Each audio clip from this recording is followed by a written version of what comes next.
तर हिंदी सक्तीच्या शासन निर्णयाविरोधात सर्व विरोधी पक्ष एकवटल्याचं आपण पाहू शकतो। या दृश्यांच्या माध्यमातून शिवसेना पक्षप्रमुख उद्धव ठाकरे यांनी हिंदी सक्ती विरोधात राज्यभर म्हणजे आज रविवार रोजी शासन निर्णयाची होळी करण्याचे आदेश दिले होते आणि त्या पार्श्वभूमीवर आपण पाहिलं नाशिकमध्ये नागपूरमध्ये देखील या शासन निर्णयाची म्हणजेच जीआरची होळी करण्यात आली आहे आणि आता उद्धव ठाकरे यांच्या उपस्थितीत आझाद मैदानामध्ये देखील या जीआरची होळी करण्यात येणार आहे। आणि तेव्हाची ही लाईव्ह दृश्य तुम्ही साम टीव्हीच्या स्क्रीनवर पाहू शकता। या ठिकाणी काँग्रेससह इतरही काही पक्षांचे नेते उपस्थित आहेत।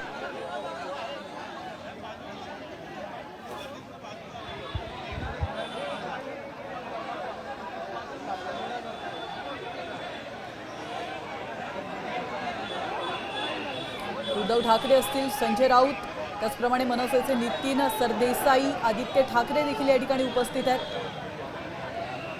तर काँग्रेसचे सपकाळ देखील या ठिकाणी जीआरची होळी करण्यासाठी उपस्थित असल्याचं आपण या दृश्यांच्या माध्यमातून पाहू शकतो। तर एकीकडे हिंदी सक्तीविरोधात मोर्चाची वेळच येऊ नये असा आमचा प्रयत्न असेल असं उपमुख्यमंत्री अजित पवार यांनी म्हटलं होतं।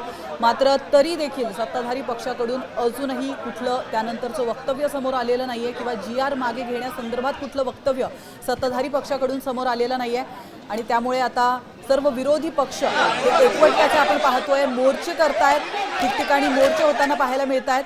हिंदी सक्ती विरोधात विरोधी पक्ष एकवटल्याचं आपण या दृश्यांच्या माध्यमातून पाहू शकतो। नाशिकमध्ये, नागपूरमध्ये आणि त्यानंतर आता मुंबईमध्ये देखील या शासन निर्णयाची होळी करण्यात येणार आणि यानंतर आता सत्ताधारी पक्ष नेमका काय निर्णय घेतो, त्यांची भूमिका काय असते, जीआर हा मागे घेतला जातो का, याकडे देखील सर्वांचंच लक्ष लागलंय। कारण येऊ घातलेल्या महानगरपालिका निवडणुकांच्या पार्श्वभूमीवर सत्ताधाऱ्यांना नक्कीच हे मोर्चे न परवडणार आहेत। त्यामुळे आता सत्ताधारी पक्षाकडून काय निर्णय घेतला जातो, हिंदी सक्ती मागे घेतली जाते का, याकडे सर्वांच्याच नजर आहेत।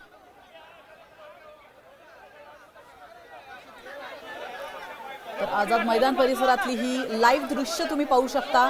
या ठिकाणी हिंदी सक्ती विरोधात सर्व विरोधी पक्ष एकत्र आलेले आहेत। मनसे, उद्धव ठाकरेंची शिवसेना, त्याचप्रमाणे काँग्रेसचे देखील नेते या ठिकाणी आपल्याला पाहायला मिळतात।